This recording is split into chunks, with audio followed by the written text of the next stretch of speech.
guys, how are you? I am Miss Simbad and today our theme describing things. Continue.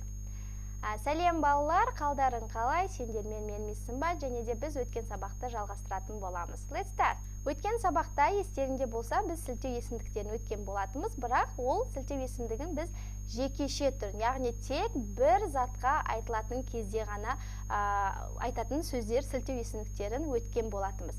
Енді бүгін біз көпше түрін үйренеміз. Яғни ол жерде бір ғана алма емес, бірнеше алма, бір ғана сумка емес, бірнеше сумка, бір ғана кітап емес, бірнеше кітап болса, екі немесе одан да көп болса, біз көпше түрін қолданатын боламыз. Яғни бұл жерде сілтеу есімдігі, мысалға анау кітаптар, мына тұрған алмалар деген сияқты қалай айтамыз ағылшын тілінде, иә? Біз жекеше түрінде біз айтқанымыз this дейтін едік. Енді сол this-тің көпше түрі, егер зат біздің қолымызда немесе бізге жақын жерде тұратын болса, біз these-ті қолданамыз. Яғни these are apples, мынау алмалар дейді. Егер ол зат бізден алшақ тұратын болса, those-ті айтамыз.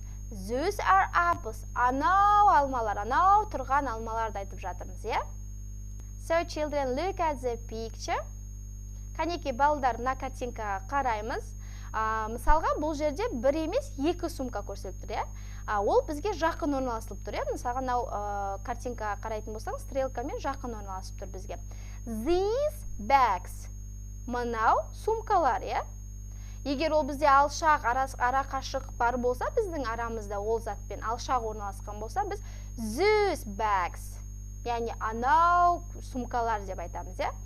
Алдыңғы сабақта айтылғандай, мен сендерге айтқан болатым, өткен жаңа сөздермен осылай ана кітап, мынау кітаптар, немесе мына дәптер, мына ручка деп айтып үйреніңдер дегенмін. Видео сабақтарыңды алып жатырмын, өте керемет. Бұл міндетті емес. Жай ғана сендердің үйрену үшін сендерге беріліп жатқан тапсырма, міндетті ол сөздерді жаттау қазіргі таңда, иә?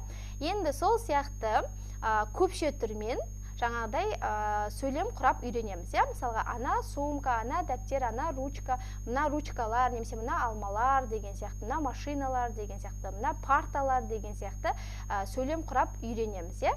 So that's all. Good luck, children. See you next lesson. Goodbye.